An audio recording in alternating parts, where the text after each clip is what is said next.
marketing Legos thought leader interview. My name is Harshit, and I'm the Director of Business Alliances of two brilliant marketing SaaS tools, RankWatch and Websignals. And my today's guest is highly experienced e-commerce SEO expert, founder and SEO director of digital marketing firm 180 Marketing, Jeff Oxford. Jeff, a big welcome to you, buddy. I'm so happy to host you today. Yeah, thanks for having me. Much appreciated. Perfect. Jeff, let's talk from the very beginning. I would love to know how were you like as a child, and then how you ended up founding your own SEO marketing firm and doing so well. Yeah. Yeah, when I was a kid, I like to figure things out. I was always playing with Legos and building things and taking things apart and putting them back together. And then throughout school, I studied finance in university, and I got really into data and spreadsheets. And then I heard you can make money online through Google AdSense. So that was the beginning of my journey, was trying to make passive income, I learned about SEO from Rand Fishkin of SEO Moz, now called Moz. Yeah. And that's like it. I became obsessed with it. I had to know how to get a site to rank higher. It's like a game for me. I was always a gamer as a kid. I love playing video games. And it's like, oh, if I do X, Y, and Z, I can see my rankings go up. And that was really fulfilling for me. Ever since I first heard about SEO and that you could do things to rank higher in Google and it can make you money, I just became hooked. Gotcha. And I mean, what year was this when you were basically building blogs and trying to kind of generate income from Google AdSense altogether? I first started in 2010. So 2010 is when I started getting passive income. My roommate at the time was really big into baseball. So we created a baseball blog and we put ads on it. And, it was a good learning lesson on like, how do you build a site? How do you do keyword research? Where do you put the keywords on the page? How do you get backlinks? So that was like my crash course into SEO. And it's always way more fun to learn it when like you're doing it for yourself and you have your own website that can actually have income. Yeah. So that's what jump started my interest in the SEO. And then at the time I started applying for SEO companies and agencies, and I worked as a specialist. And then the next company I worked as a manager. So I would spend my 9 to 5 time working, doing professional consulting. And then when I get home, I'd open my laptop back up and then start doing more practicing and testing on my own site. So basically, 12 to 14 hours a day, I was doing something related to SEO for the first few years. Gotcha. And are those websites still active? No, so the baseball blog, me and my roommate, we put in like hundreds of hours. It got thousands of visits, I think even tens of thousands of visits. But with AdSense, you don't get that much money from ads. So I think our best month we made $100, and we had to split it between the both of us. So we only got $50 each. So we're like, all right, this is not worth the time it takes to do it. So then my next thought is, well, maybe I'll do some drop shipping. This is back around, I'd say now 2012. So I thought I'm gonna just do some drop shipping. So because you get more sales, you get more conversions. So I did drop shipping. I actually got the site to rank pretty well. I eventually sold it off to a manufacturer. So I exited that one. And then my next drop shipping site, I sold 3D printers. So you can basically print anything out of plastic. And with my 3D printing drop shipping site, I launched it, started to get some traction, started ranking well, but it turns out most of the sales that we had were used with stolen credit cards. People were stealing credit cards, buying my product. And so I got hit with like $25,000 in chargebacks. I lost $25,000 in 1 month. And after that, I'm like, you know what? I don't want to learn about operations of e-commerce site. I don't want to learn about fulfillment and distribution and sourcing. I'm just going to focus on what I enjoy. And that was the SEO side of it. So ever since then, I've just focused on SEO and just focused on it for e-commerce sites. That's brilliant, man. And how did the idea of, basically establishing your own marketing firm came in? And, how did that, what was the source of inspiration there? What gave you that kick? Great question. So it was two things happening at once. On one hand, my drop shipping site lost a lot of money from this chargeback issue, and I was kind of burnt out of it. On the other hand, I had now been working as the SEO director of a SEO of a online marketing company for about a year and a half, and I was getting really tired of doing 9 to 5, working for someone else. You know, whether you do an awesome job or just an okay job, you still get that same salary.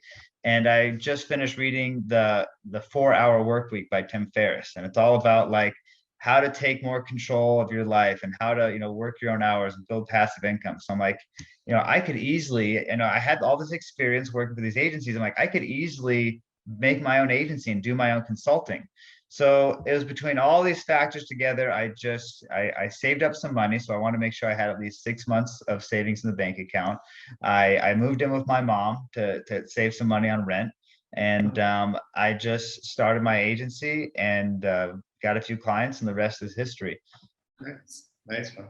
And what all good things now the agency offers apart from the e-commerce SEO solution? Is there anything else that you guys do?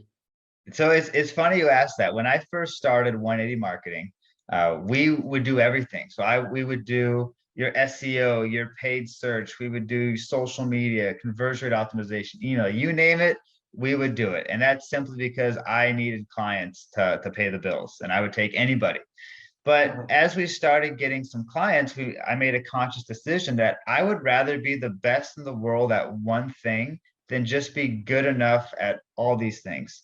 So we decided we're only going to do SEO, but more specifically, we're only going to do SEO for e-commerce sites. So that's the only service we do. And it's scary at first because you're turning down clients that, maybe it's lead gen, or maybe it's a real estate site, or maybe it's something else.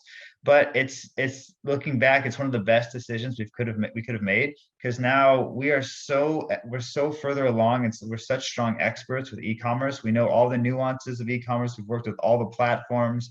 It's when we talk with clients that, like, if you're an e-commerce client, you want to hire an SEO company, do you hire a generic SEO company over here, or do you hire a company over here that all they do is e-commerce? So that it's made it really easy to close deals and pick up more e-commerce clients. I think, I really respect the decision for the fact that like SEO service is, to be honest, most stable recurring revenue engine for agencies as well. Like, it's long term, you need big commitments. And plus, like, it takes time, builds momentum, but then the ROI that you post is exponential. So, it's like both win-win kind of a thing from a client point of view, as well as, for the agencies as well.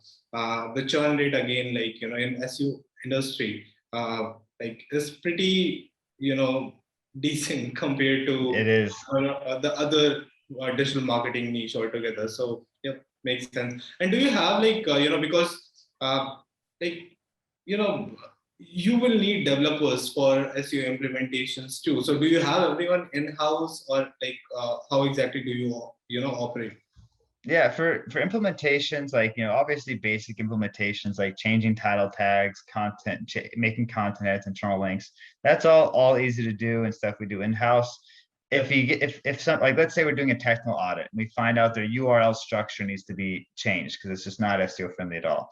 Like, those types of changes that are deeper and you have to go deeper in the source code, usually we rely on their development team, only because the last thing we'd want to do is like start messing around with their back end. And there's also room for things to go wrong. Like, even a good developer, one wrong line of code and boom, their site's down. I'd much rather their developer bear that burden than have us worry about accidentally something going wrong. How much sound sleep do you get at night? Because you have actually sorted up a lot of things which are pain points for especially agency employees altogether. In the middle of the night, client calls up because of XYZ things. The things are, my website is down and stuff like that, but not touching them to that level. You're really keeping it safe for yourself and the other stakeholders of the agency altogether. That's exactly it. The few $100s of revenue that we would get from making a change that could cause a lot of things to go wrong, it's just not worth it. And I'd much rather sleep soundly at night and kind of those big things where things go wrong, let the client worry about it. And one thing is we don't give our clients our phone numbers. So like they don't have, if they want to Awesome. talk to us, they send us an email, we'll hop on a call. But you have to be the gatekeeper of your own time. Otherwise, there's going to be clients out there that are going to eat up as much of your time as possible. So we found like, hey, if the client wants to talk, we're always available through email. We'll respond in 24 hours. If you want to discuss something, we'll schedule a meeting for it. We'll hop on a meeting. But there's clients out there, if they have your phone number, they're going to be hitting you up, every day, sometimes multiple times, and it's going to be hard to get things done.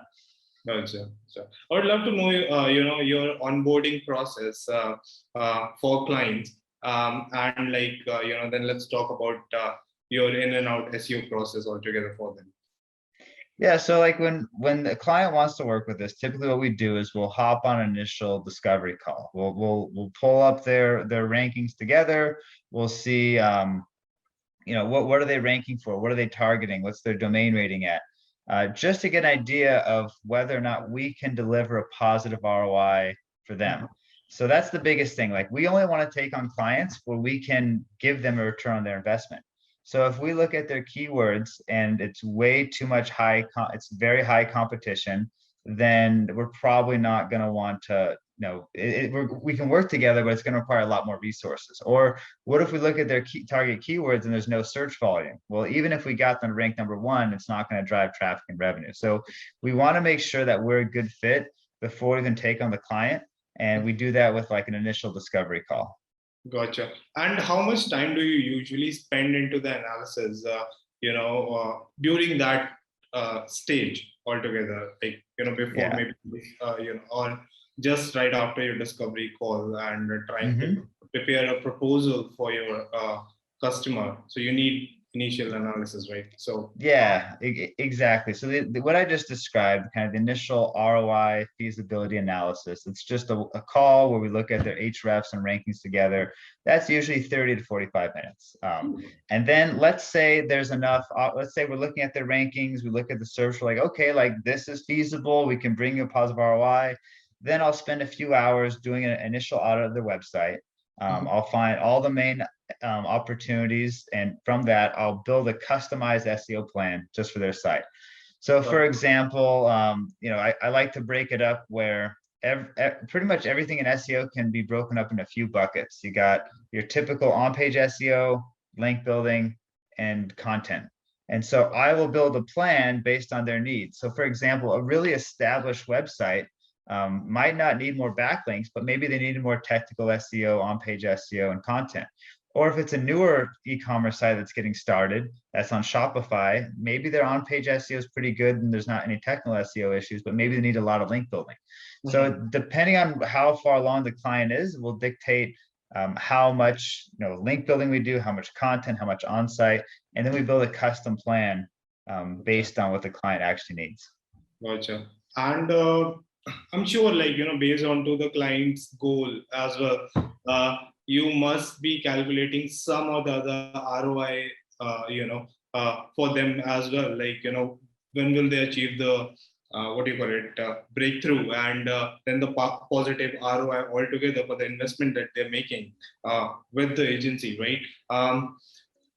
What happens in the scenarios, just in case you have committed, say 12 months, and XYZ revenue, or do you do that? Do you commit on the revenue? Do you commit on just rankings? How exactly do you work? So typically, as far as ranking performance measuring goes, the most important thing for us is organic search revenue. We want to see how much revenue the site's actually generating, and how much are we providing for them. And, the next level metric would be organic search traffic, and then below that is going to be the actual rankings for keywords. So revenue, traffic, rankings. That's usually how we set it up. Gotcha. So on your onboarding, you must be setting up some benchmarks that, we'll be achieving this in 6 months, or, just in case these are the metrics that we're going to achieve in next 12 months. What happens just in case those metrics are not met? How do you deal with those situations? It's always tough, and that's if the client's paying you for revenue increases, you're not getting it, they're usually going to be upset. So how we approach it is, first do some analysis, figure out why we think rankings are not increasing and traffic's not up, and then put together a plan to correct it. Most clients, like, it's one thing if rankings are down, but if they believe in your plan, they will stick it out with you. So they they don't want you to lie to them. If they see that if they think their traffic's down, you're saying it's up and your rankings are up, that doesn't usually work well. You first want to say, hey, yes, things are down. We realize it. Here's our plan for how we're going to hit it. We're going to do X, Y, Z and detail it out. And if a client trusts you, have a good relationship, be like, okay, let's put this plan in place. Let's stick it out. So that's usually how we approach times when performance is down. Gotcha.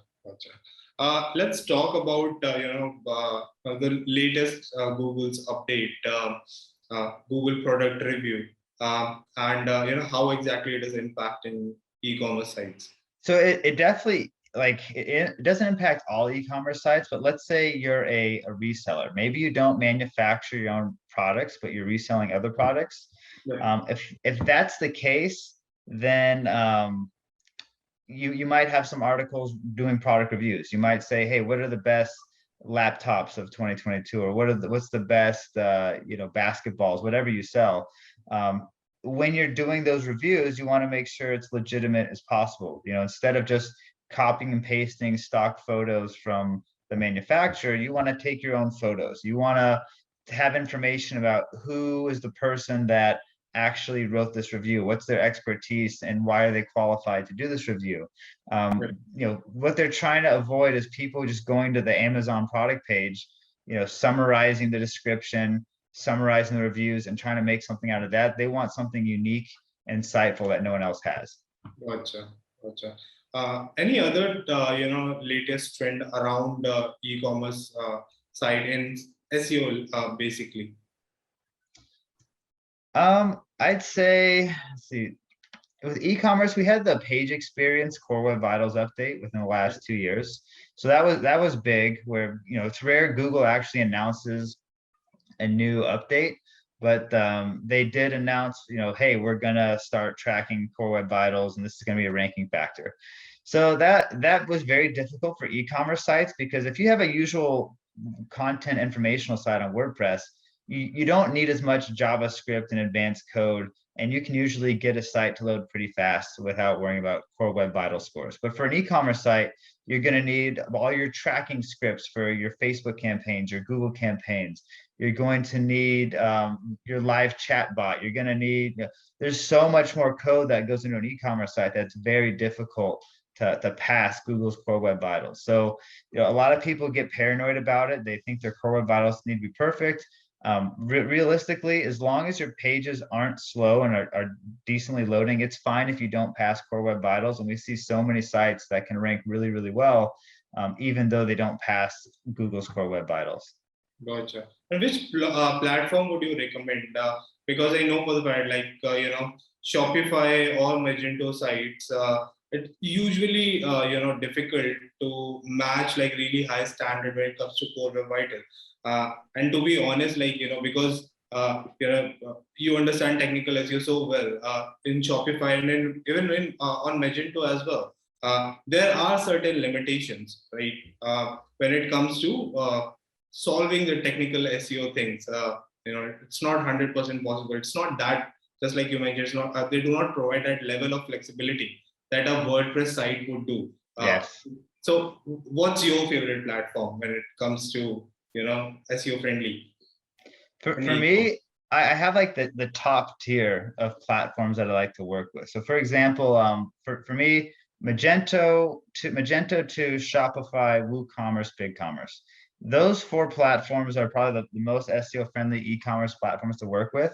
Some people don't like Shopify because you can't customize the URL structure, but I've never found that to be much of an issue. And we have most of our clients on Shopify can still rank really well with their default URL structure. Magento out of the box isn't the most SEO friendly, but there's like $200 extensions, SEO add-ons you can add that make it very SEO friendly. So no, with a minor customization that can work. And then also BigCommerce is easy to work with and very SEO friendly. And same thing with WooCommerce, built around WordPress, is very flexible, and you can do a lot with that. Gotcha. I used to own a Shopify site, and the biggest struggle that I had was around this thing, the tag pages. So Yes. So that was creating duplicacy instances for me, and couldn't do anything for that, I believe. But this was pretty long back. I mean, few years back. I'm not sure whether you can do it now or not, but yeah. Yeah, and tag pages is one of the common issues we see with Shopify sites. And for that, we just go into the liquid file. Luckily, it's pretty, Shopify makes it easy to make code edits where you can go in the liquid file, you can add a no index for all tag pages or canonical tag, depending on what you need. So that, a lot of people have a bad thought of Shopify because when it first came out, it was very limited, but they've really made it a lot more flexible now. And pretty much anything you can do with a BigCommerce site or WooCommerce site or even Magento site, you can most likely do with a Shopify site. And let's talk about, during your discovery call, you must stumble across a lot of common mistakes that, previous agency or, if they had an in-house team might be doing. So what are those common mistakes that you spot at an early stage when you get the client on board, and how to avoid them? I'd say the most common mistakes we see is that bad link building. So like maybe they're doing directory spam, maybe they're spamming blog comments, maybe they're just doing a bunch of article or a forum profile links. Those are the ones where it's really bad. Luckily, we don't see that too much anymore, although about 5 to 7 years ago, there was a lot more common to see that. But I think the Penguin penalty and all the other penalties Google did kind of calm that down. I'd say some of the other issues we see is low quality content, where it's just like, content that's good enough, but might not be grammatically correct, might even have spelling issues, where they're just trying to get something up, but not putting much effort into the content. And then another issue I see is just, especially with e-commerce sites, is duplicate content issues. If you have a category page and you sort alphabetically or sort by price, every time you do that sorting, it oftentimes will generate a new URL. And if each of those URLs is getting indexed, and you have 10 different ways to sort it, well, you now have 10 duplicate pages. So making sure there's no technical issues on the duplication or category page level. Gotcha. And thin content must also be one of the issues, because see a lot of e-commerce site with multiple pages, and they kind of not put good word count on their product pages. So that's again. Yes. And maybe on category pages, anyways, e-commerce sites are a bit dicey on. Yeah, we comfortable putting too much content on the site. That's exactly it. Like, we always recommend having some content on category pages, maybe like 100, 200 words of content, but we don't want to go too much past that. One mistake people make is they see, higher word count correlates with better rankings. I'm going to put 1,000 word or 2,000 word article on my category page. And that just doesn't work as well. Google's even said how it can be, I think it was John Mueller of Google even said that he recommends avoiding putting all this content on category pages because it can be confusing. Like, Google's going to look at it and be like, wait a minute, is this a category page or is this an informational page? Do I rank this for transactional keywords or would I rank it for informational keywords? So you got to make sure you're not just putting content on a category page for the sake of putting content, and just have enough to describe what it is and maybe what someone's searching for might want to know, like a mini buyer's guide. But beyond 200 or 300 or 400 words, you probably don't want to go much past that. Gotcha. And how do you make this decision? Like, for a specific targeted page, what should be the ideal word count? How do you come up with that decision? And I'd say for category pages, we would just say, around 200 words. For blog posts and content, that's a little different. We actually don't really stick to word count with blog posts. Instead, we focus more on the outline and how comprehensive it is. So for example, you might see a lot of people out there that just, no matter what, it's going to be 1,500 words, 1,500 words, 1,500 words. Well, an article about, history of dog, or like maybe history of dogs versus an article about can dogs eat yogurt, is going to have two entirely different word counts. So it doesn't really work well when you come with the word count first and write the article. It's much better come up with the outline and then let have to give the writer some general guidelines, like be concise, be comprehensive, and let the word count dictate itself. I mean, obviously there might be budgetary issues where you have to set a limit, but I don't think there's any perfect word count per post. I think it really just comes down to the topic and how comprehensive and in-depth it is. I've seen over a lot of tools. Now, what they do is like they kind of like study the top, pages ranking for a specific keyword, and then kind of like gives you a recommendation that just by calculating the average of those pages and give you a recommendation. This is something that ideally you should focus on, bare minimal. Do you use something on those line, or you see seriously trust your gut when it comes to the intent of the page altogether and what's the ideal word count? I'm guessing you're referring to Surfer SEO. There's a lot, man. There's Surfer SEO, Market Muse, Clear Scope. Yeah, there's a bunch of them. Yeah. And we internally we use Surfer SEO. I think it helps in a few ways. One way is if we just go to Google's patents and their patents on information retrieval, they want to see related keywords, in there. So it can be LSI, semantic, whatever, it's all pretty much the same thing. It's just a keyword that's related to make it be like it's like, okay, this is a more comprehensive article. So that alone can be helpful. But what's also helpful is sometimes Surfer will suggest keywords where we'd be like, oh, I didn't even talk about this part of whatever the topic is. And it can give you ideas on, maybe new sections of the article to add that you hadn't previously thought of. So it's good for both those ways, I'd say. Gotcha. Let's talk about basically some automations that you prefer using just to kind of like scale up the SEO, either analysis part or the implementation part from your end. Mm-hmm. I'd say, yeah. So we've, obviously there's a lot of tools out there that help a lot. Like Hrefs is amazing. Screaming Frog is amazing. Realistically, you can get, 90% or more of the stuff automated and streamlined with Hrefs and Screaming Frog. Outside of that, we use Zapier for a few things and just create custom zaps to get different tools to work together. We use Google Data Studio to streamline reporting. There's sometimes we make our own tools. So for example, when we write content, we want to be an authority on that content. So we'll see all the questions people have. So we've built tools to scrape Google autocomplete, scrape Google People Also Ask, and just generate all the questions we need to answer in the content to be an authority for this article. So it's a combination of using what's already out there, but then also building our own tools when there's nothing out there that we need. Oh, that's super, man. Yeah. And the keyword research, I would love to know your process. Like right now, one of the biggest challenges that I see is clustering and bundling keywords together. So that's a pain point.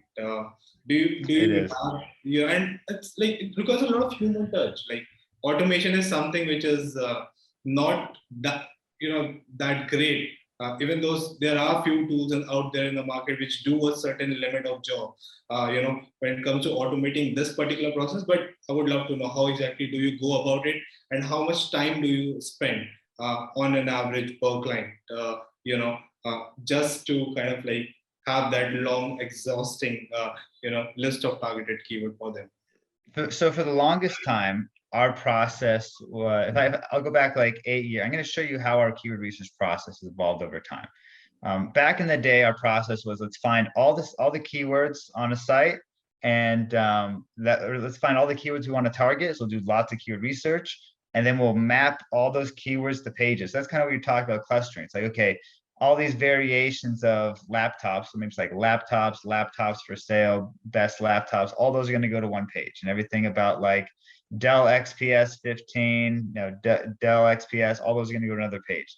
So it was a very manual. It would take us like hours to just take all the keywords and group them up by page to see which keywords would target on pages. So then instead of doing that, we relied more on Google's rankings for clustering. So instead of us doing the manual clustering, we say, hey, let's just skip that step. Let's just see what's the site already ranking for, because Google's good at clustering already. Like it'll say, okay, on this page, Google's ranking these keywords. Well, congratulations, Google just did a lot of the clustering for you. So we would kind of use that as a method. But the issue with that, it's way faster and way scalable, but you miss out on new keyword opportunities. It's only going to show you what you're ranking for. It won't show you what you could, other opportunities to target that maybe your competitors are ranking for. So our latest approach to keyword research is we'll first build a massive list, and I'm talking like thousands of keywords using Ahrefs Keyword Explorer. We'll look at the competitors to see what keywords they're ranking for. We'll make this massive list. And then you can use tools out there like Keyword Cupid that will automatically take this list and then group them all together, like using artificial intelligence. What it'll do is for every keyword, it looks at the search results. It will compare how similar the search results are and automatically cluster them together. So it's the only way you can reasonably cluster thousands of keywords. And it works out pretty well. So you get the benefit of having a huge data set, but it's also not having to be done manually. Brilliant. And what exactly this process, like how much time consuming it is now for you? So the old way of me doing it manually could be, 10 to 20 hours. I'd say now it's probably 3 to 5 hours. That's really nice. Much more scalable. Yep. And let's talk about your link building process. Like what are the main key parameters that you look into before finalizing a prospect for link building, or link building opportunity for your client. And what are the link building techniques that you usually leverage for your clients? Sure. Well, we'll start with the metrics, and I'll tell you the tactics that work really well. So as far as the metrics go, we're going to look at domain rating. We want the domain rating to be at least 25 or higher, preferably higher. And then traffic, we're going to look at the traffic to see, make sure, in Ahrefs to see, make sure it has some organic search traffic. Because what you'll find, there could be like a DR70 website that got penalized and now they're not ranking for anything. And people just be like, oh my gosh, I just got this DR70 link. But if it's not getting any visits per month, it's probably because it was penalized and it's not going to help you at all. So it's good to look at both domain rating and the actual traffic according to like Ahrefs. Traffic trend as well, Yes, if you see it plummet, that's a sign maybe it's not. But it's also like, as much as I would love to see the trend for every single prospect, if you're assigned with finding hundreds of prospects and link prospects, you might not have time to run every single one individually and see the graph or the trend. You might just need to see like what's the metric today. So it makes it more scalable for prospecting. We also will check to see, does the site have an About Us page? Is there a person behind the site? Do they have any contact information? Or is it just like a PBN or affiliate site? We'll actually check their external links to see, are they linking to pharmaceutical sites? Are they linking to crypto sites? Are they linking to debt consolidation or Viagra or all these other shady things? So like, that's probably one of the best checks to see who they're linking out to. And if you notice they're linking out to a bunch of like casino scammy sites, you probably don't want to get a link from them. Mm-hmm. That's really nice. And trust flow, citation flow, all of those aspects as well. Is it something? Yeah. We do use trust flow sometimes, but trust flow has the pre-categorized niches, and it can be good on a general level, but it's not always the most helpful. Like if you have a really specific client in a really specific niche and they don't have a trust flow category for it, it may not be as impactful. So instead, we just kind of use our own intuition and just look at the type of sites that we're going to be getting links from. Gotcha. And let's talk about the tactics that you use. Yeah. So for e-commerce sites, I'd say one of the most effective ones is product reviews. We'll find relevant blogs and we'll send them products in exchange for a review. That works great because not only do we get a link for SEO, but we can also get some referral traffic and sometimes even direct sales. I'd say content marketing is another big one where we create a piece of content and then promote it to bloggers. That it's taken years to kind of crack the code on that, but if once you figure out what bloggers want to link to, it becomes a little more, I guess, consistent. And then we've done things like creating a scholarship and promoting that to universities. So we'll create like a one-time scholarship offering $500 to $1,000 to university students, and we'll take that one scholarship and promote it to hundreds of universities. This is a great way to get some high authority .edu website to link back to us. We've done guest posting, but guest posting has definitely become abused a lot in the last few years. It's probably not as effective as it used to be. But as long as the sites are legitimate, they have good SEO metrics, and they pass some of those tests that I told you before, like are they linking out to good sites? Is it legitimate? As long as it's not just a guest post farm, that strategy can work pretty well. And yeah, those are good. I'd say that there's dozens or if not hundreds of link building strategies, but I'd say those are probably the most powerful and consistent ones. Gotcha, gotcha. And do you also offer like digital PR, services to your customer? So sort of like, and a lot of the strategies we do could fall under PR. So like scholarship, that could be interpreted as a PR play. Yeah. Pitching products to bloggers could be, also a form of PR. We are experimenting with like pitching stories to taking the entrepreneur stories and like pitching that to get links from higher DR publications. But it's very difficult. These people are getting pitched all the time, and it's an entirely different skill set to how you pitch a journalist at Huffington Post versus how you pitch an interior design blogger. Gotcha. Let's talk about few golden rules for e-commerce sites to become successful. Yeah, I think the biggest thing for e-commerce sites, okay, well, first off, most e-commerce sites that we see, they just don't have a high enough domain rating. So link building and either making link building a core competency and making it work, or working with a good link building partner, that's going to be crucial. But let's say you got the link building side down. I'd say nailing search intent. So for whatever keyword you want to rank for, search that keyword into Google and see, is Google ranking a product page, a category page, or an article?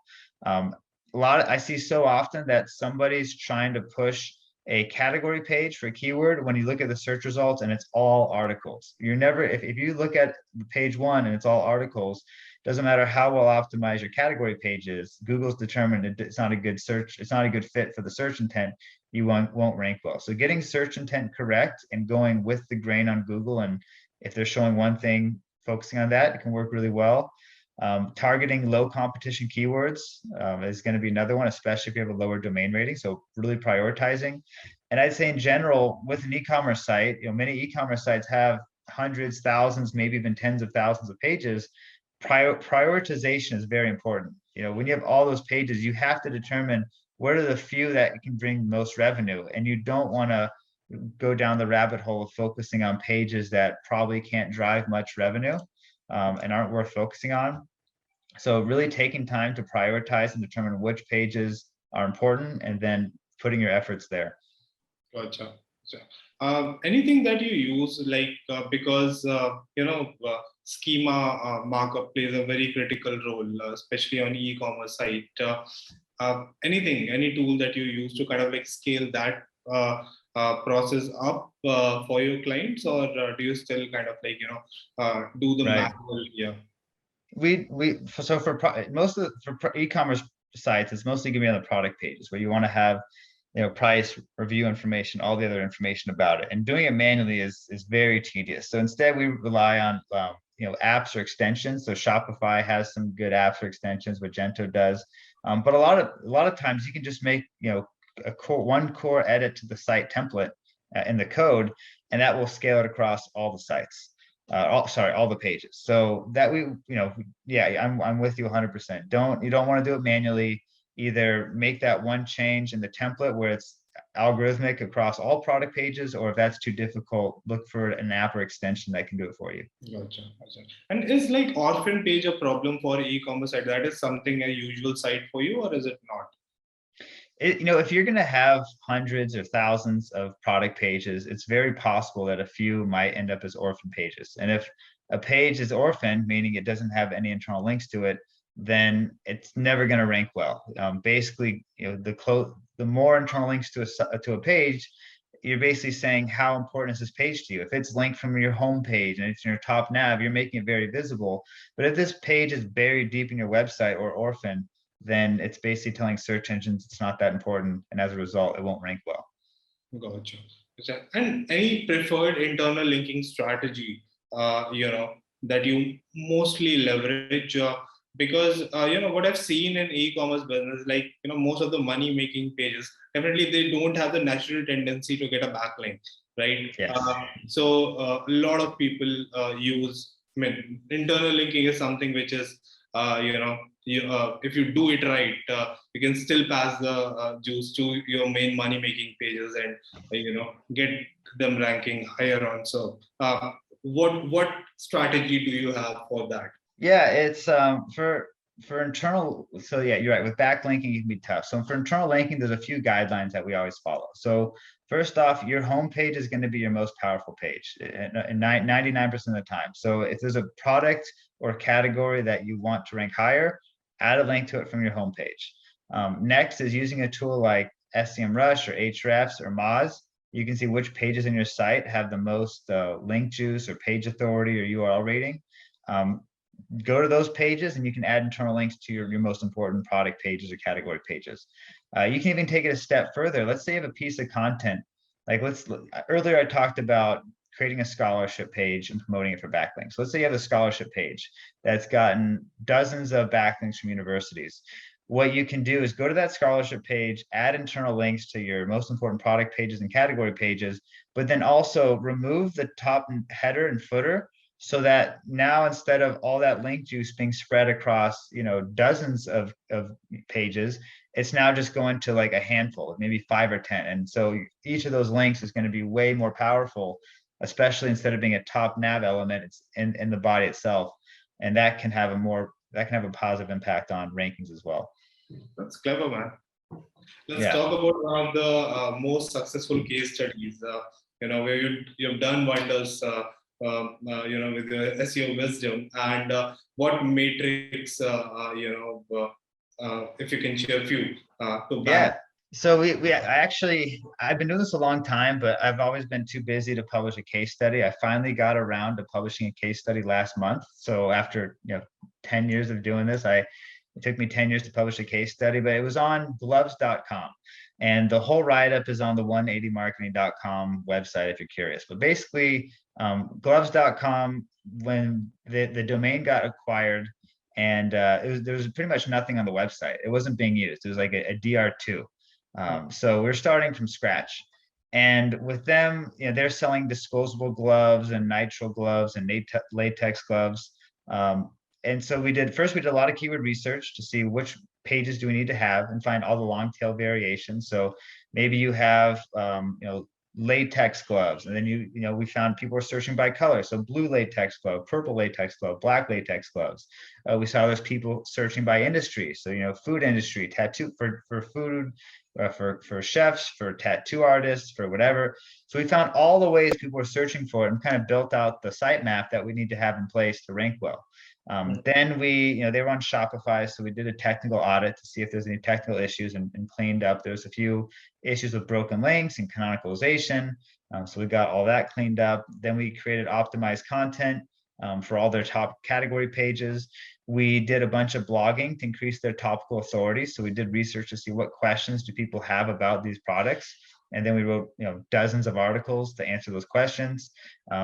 And then we also did heavy link building. Like, we're doing like 20 to 40 links per month. And this is using the same strategies I mentioned, product reviews, scholarship, guest posting, you name it. And it was a lot of work that went into it, but their traffic went from 0 to 50,000 per month in just, I think, is a little over 12 months. Oh, nice. And what Yeah. was the DA after 12 What, months? what's the what after 12 months? The domain authority. Oh, I mean, we can check it right now. It's I believe it's in the 30s. Okay, that's nice. Yeah, I think it's 30s. And do you like consider like both 40, the sorry. It's right now it's 41. oh, it's brilliant. And Yeah. what's the domain rating? Domain rating's 41 right now. And right, yeah, they ranked for about 50,000. Href showed 50 something thousand estimated organic visits. And as of now, they have about 700 referring domains. Gotcha, gotcha. And like Jeff, in your eyes, do you think social signals have impact, uh, like a direct impact on your SEO rankings and moving you up, making you rank for like really good competitive keywords? Does that help? And have you experienced it so far? I don't think it has a direct impact, but I think it has an indirect impact. So if you get a lot of links from Facebook and Twitter and a page is getting shared a bunch, I don't think though that the sharing the links is going to have a direct impact on your rankings. But typically, if a piece of content's really good and it's getting shared a lot, oftentimes it's going to have more reach and it's going to end up in front of bloggers. And then bloggers will link to it. There's extremely high correlation between social shares and backlinks. So I don't think it's so much the shares that are increasing rankings. I think content that's shared will attract backlinks, and it's the backlinks that are actually increasing rankings. Gotcha. And since you've been in agency business for quite a long time now, any bad experience that you have had, even though you're trying to keep yourself, with all your policies nice, Yeah. safe, but is there any bad experience and the lesson that you have learned? Oh yeah, if you do something long enough, you're always going to make mistakes. There's times we've sent out press releases with the wrong link and it got distributed to hundreds of outlets. There's times, trying to remove duplicate URLs from Google Search Console removal tool, and we accidentally removed the whole website. Like this stuff like that happens, and it's fun to laugh about now. At the time it's not, but it's just one of those things. Accepting that you're gonna make mistakes and just put in the processes and procedures to make sure it doesn't happen again. Yeah. I'm proud to say we haven't made any mistakes like that in 5 years or so. But early on, if someone's starting, like of course your things are going to happen and you're going to learn from it. And that's what makes you an expert. That's true. That's true. I think we're coming to an end here, Jeff, and I would like to have a quick rapid fire with you. Are you ready for that? I'm ready for the rapid fire. Yeah. All right. What's something new happening professionally in your life right now? Something new professionally. It's funny because most of my time is going for just 180. So professionally, there really isn't anything new. Just growing the company and experiencing what it's like to manage a company at a slightly larger size in the previous few years. Gotcha. And at what age do you want to retire? I want to I'd love to retire by age 40, but even if I retire, I'll probably still want to work on something. What's something you could eat for a week straight? Ooh, Thai food. Oh. Yeah. Who's your inspiration and why? My inspiration. I'm a big Tony Robbins fan. I think his story and his teaching has been very helpful for me and kind of helped with my mindset and outlook. So Tony Robbins. Gotcha. And coming to my last question, what is your last Google search? Oh gosh. I was probably looking up rankings for a keyword. I can't remember. Oh wait, no. I think I was looking at the whole Johnny Depp Amber Heard court case. That's been interesting for me. Yeah, that's going viral, man. Perfect. Thank you so much, Jeff, for all the time, all the wisdom. I really appreciate it. Yeah, I appreciate you having me on. This was fun. All right.